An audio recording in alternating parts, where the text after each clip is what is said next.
Bonjour tout le monde. Alors, j'ai préparé aujourd'hui un exercice très intéressant. Il s'agit d'un mur retenant un massif stratifié. Qu'est-ce que c'est qu'un massif stratifié? C'est un massif composé de plusieurs couches. Deux ou plusieurs couches. Donc là, j'ai pris comme exemple un massif stratifié formé de 3 couches. Donc, sol 1, sol 2, sol 3. Vous avez un mur poids. Et vous avez une surcharge à la surface. Ces paramètres, ces caractéristiques mécaniques du sol vont nous permettre de calculer la poussée et de vérifier la stabilité du mur. Là, nous avons une information très intéressante, c'est que le mur, il est étanche. Et là, on peut dire un mur non drainant. Qu'est-ce que c'est qu'un mur étanche ou bien non drainant? Alors, soit le mur de la figure ci-avant, cette figure représente un mur poids en béton retenant un massif de sol stratifié avec les indications nécessaires au calcul. On va vérifier la stabilité de ce mur par la méthode de Coulomb en supposant le mur non drainant. Nous allons plus loin expliquer ce que c'est qu'un mur non drainant. Là, on va commencer par déterminer la poussée de la première couche. Et pour cela, nous allons commencer par calculer les coefficients Ka gamma, KAQ et KAC. Pour cela, nous avons besoin de déterminer les 4 paramètres que vous connaissez.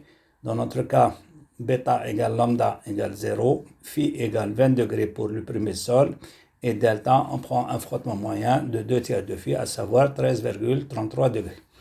Avec ces paramètres, on trouve Ka gamma égale KAQ égale 0,438 et KAC égale 1,54. J'injecte ces paramètres dans la relation de sigma A. Sigma A égale Ka gamma gamma Z plus KAQ par Q moins KAC par C.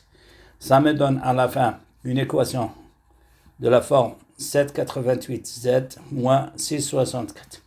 Alors, pour dessiner la droite, je vais calculer 2 points, à savoir un premier point correspondant à Z égale 0, donc ça me donne moins 6,64, et un deuxième point correspondant à Z égale 4, et ça me donne 24,88.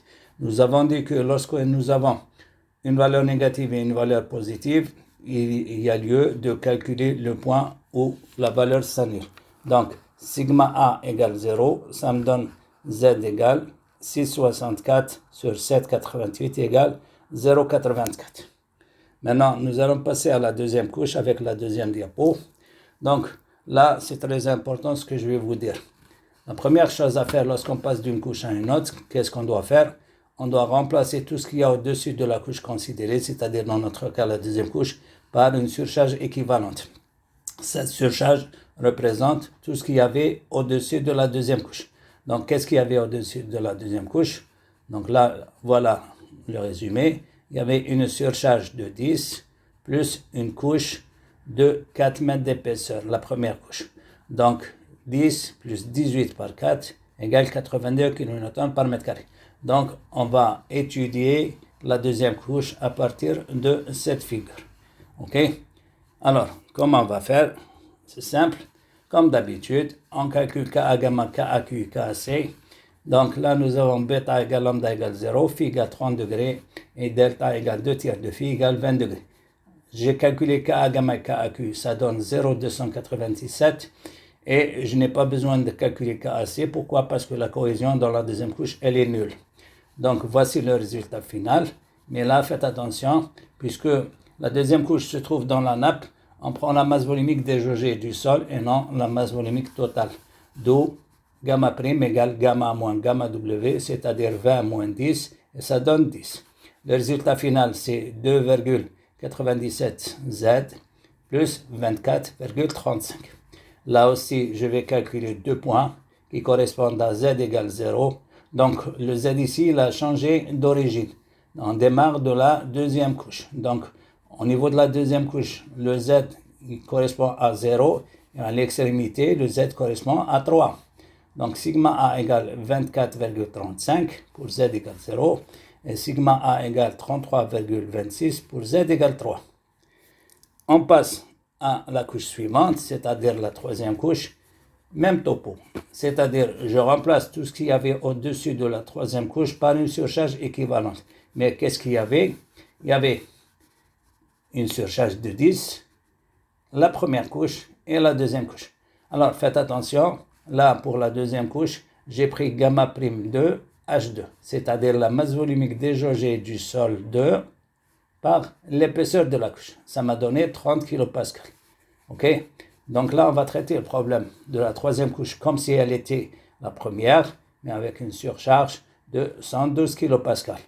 Même démarche. Donc là, nous allons déterminer Ka gamma, Kaq et Kac avec bêta égale lambda égale 0, phi égale 25 degrés et delta égale 2 tiers de 25, c'est-à-dire 16,65. Après calcul, on trouve Ka gamma égale Kaq égale 0,36, Kac égale 1,37. Je fais l'application numérique de la relation de sigma A et je trouve 3,24Z plus 19,77. Même chose, je calcule 2 points qui correspondent à Z. Et là aussi, je fais un changement d'origine de Z. Il va de 0 à 4 mètres. Donc, pour 0, j'ai la valeur sigma A égale 19,77 kPa. Et pour Z égale 4, je trouve 32,73. Juste une remarque. Là, j'ai pris aussi gamma prime, et non pas gamma, c'est-à-dire 19 moins 10. Bon, maintenant, nous avons une nappe qui se trouve à 4 mètres de profondeur. Le mur est étanche. Cette nappe va exercer une poussée supplémentaire qu'on appelle la poussée hydrostatique. D'accord? Mais dans quel cas on tient compte de la poussée hydrostatique et dans quel cas on ne tient pas compte de la poussée hydrostatique. Alors, voici le commentaire correspondant. Lorsque le mur dispose de draps, qu'on appelle les draps, on les appelle également des barbacanes. Le rôle de ces barbacanes, c'est de dissiper l'eau lorsqu'elle arrive au contact du mur. Donc on dit que le mur est drainant et dans ce cas-là, on ne doit pas prendre en considération cette poussée. Mais dans notre cas, le mur il est étanche, ok? Et là, on doit prendre en considération cette poussée hydrostatique. Comment? Tout le monde sait comment traiter la poussée de l'eau. Donc, voici l'expression. Donc, U égale gamma W par Z égale 10Z. Donc, je rajoute ça et c'est une droite. Je calcule 2 points. Alors, les 2 points sont les frontières de la nappe. Là, le Z égale 0, c'est-à-dire ce point-là. U égale 0 et Z égale ce point-là qui correspond à 7 et U égale 70 kN par mètre carré. J'ai rassemblé tous les résultats de calcul des poussées dans cette figure. Donc, j'avais au niveau de la première couche deux valeurs, une valeur négative et une valeur positive. Donc, moins 6,64 et 24,88. Ensuite, dans la deuxième couche, j'avais également deux valeurs mais positives, à savoir 24,35, 33,26. Et pour la troisième couche, nous avons deux valeurs également, 19,77 et 32,73. De même, j'ai rajouté sur la même figure la poussée de l'eau. Alors, maintenant, qu'est-ce qu'il faut faire? On va décomposer les sections en rectangles et triangles et on va associer à chaque section une résultante. Là, nous avons dit que lorsqu'on a une valeur négative et une valeur positive, on annule la valeur négative. Il nous reste juste ce diagramme. On va lui associer une résultante P1. Donc P1, c'est l'aire de ce triangle. Là, nous avons un rectangle et un triangle. Nous allons associer au rectangle la résultante P2 et pour P3, le triangle. Même chose pour la troisième couche. P4, c'est la résultante du rectangle. P5, la résultante du triangle. De même, le diagramme de la poussée hydrostatique, je vais lui associer une résultante U. Alors, pourquoi j'ai dessiné U horizontalement? Parce que entre l'eau et l'écran, il n'y a pas de frottement. Donc, le delta est nul. Et là, ça nous donne une résultante horizontale. Bien. Maintenant, qu'est-ce qu'on va faire? On va décomposer. Donc, on va calculer les PI de 1 jusqu'à 5. Nous allons décomposer les PI en PIX, PIY qu'on va calculer. Donc, nous allons calculer P1, P1X, P1Y, P2, P2X, P2Y, et ainsi de suite, jusqu'à P5. Okay? Ensuite, nous allons déterminer les points d'application. Donc, nous allons déterminer le X1 et le Y1. Par rapport à quoi? Par rapport au repère qui est représenté sur cette figure, OXY. Okay? Je vais rassembler tout ça dans un tableau qu'on va voir tout de suite.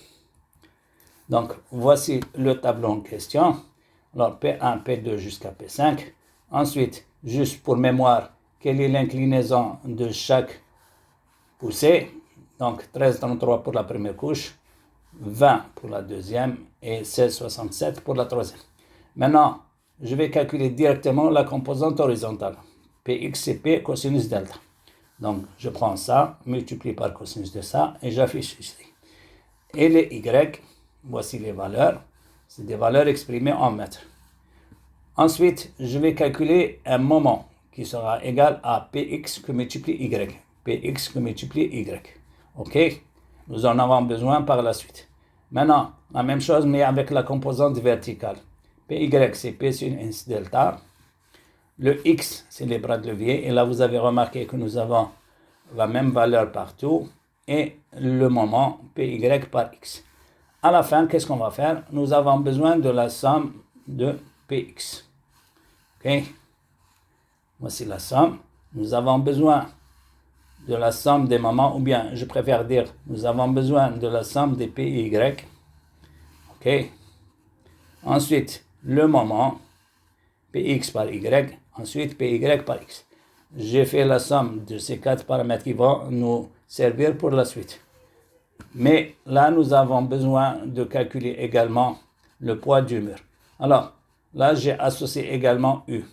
Donc, dans cette valeur, il y a cette valeur également. Alors, je dois prendre maintenant le poids du mur. Pour cela, je l'ai divisé en rectangle et triangle. Et la décomposition, on va la voir ici. Donc, en décomposant cette section, on trouve un triangle. Je lui ai associé W1 et un rectangle W2. Donc, voici les résultats. W1 égale XW1 égale W2 XW2. Donc, voici ce que j'appelle XW1, ce que j'appelle XW2. D'accord? Bon, qu'est-ce qu'on va faire maintenant? On va pouvoir vérifier la stabilité au glissement et au renversement. Comment? Je vous ai dit qu'il y a des forces motrices et des forces résistantes.